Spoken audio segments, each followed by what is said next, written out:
Okay, so we've got u and v, and we're going to multiply them together, and clearly we're talking about complex numbers. We're going to do this two different ways because it could be asked completely differently in the exam. The first way is going to be just using component form and then present your answer in polar form. So let's go with that. To multiply, we're just going to expand our brackets using grab claw or foil. So we're doing 1 times 1 is 1, 1 times I is I, root 3 times 1 is root 3i, and plus root 3i squared.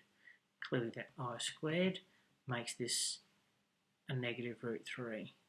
So we have 1 minus root 3 as our real, and I'm going to group that and go plus 1 plus root 3i.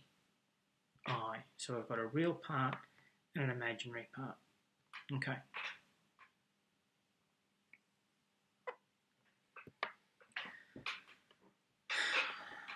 Let's convert these to polar before we do our calculation. So 1, 3, root 3. So clearly that is 60 degrees, and that's our 2. So in polar form, without doing all the working, which you will in the exam, won't you, I'm going to say that that is 2 cis pi on 3. Similarly, this is my 45 degree angle, and the length of that is going to be root 2. So it's going to be times root 2 cis pi on 4. Okay, so using the de Moivre's application, we are going to multiply them by multiplying our r's together. So it's going to be 2 root 2. And we're going to add pi on 3 and pi on 4. So that's going to be 7 pi on 12. So technically these two are the same. Okay. So we're going to expand this to be 2 root 2 cos 7 pi on 12 plus 2 root 2 sine 7 pi on 12. These aren't exact value triangles, so we're just going to have to use our calculator there. And if we put that into our calculator, guess what we get? 1 minus root 3. And if we whack, oh, forgot my I there, didn't I? If we whack that in our calculator, we're going to get 1 plus root 3i, which confirms that 2 root 2 cis 7 pi on 12, and our solution here is exactly the same as we expected. Now remember, if we did it this way, you might have to present your answer in polar form.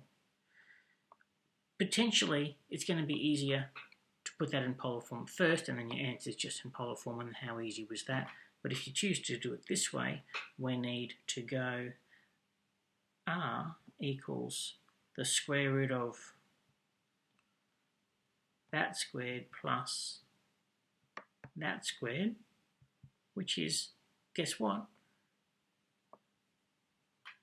2 root 2. And theta is arcsine of y on x.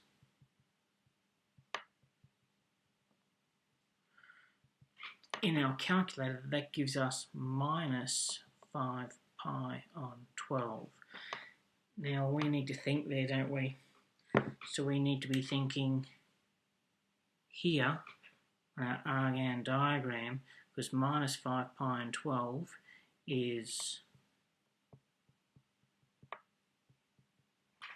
down there, isn't it? 1 minus root 3. Root 3 is bigger than 1, so this is a negative number, and that's a positive number. So clearly we're going a negative and then a positive, so we're out there, aren't we? So this is where our actual answer is, and our calculator's given us our most acute angle possible. So if that's minus 5 pi on 12, then that's 5 pi on 12. And we are looking for the angle from the real, positive real axis. So clearly that's 7 pi on 12. So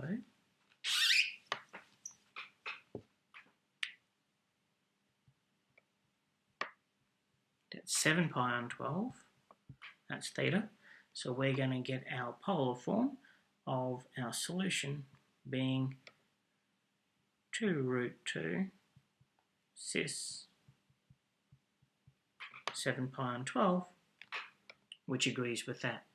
So you need to be able to flick to and from polar form in any particular way, in any particular order, because I might instruct you to do it in a certain way. So do as much practice as you can, because once you get used to it, it's not that hard.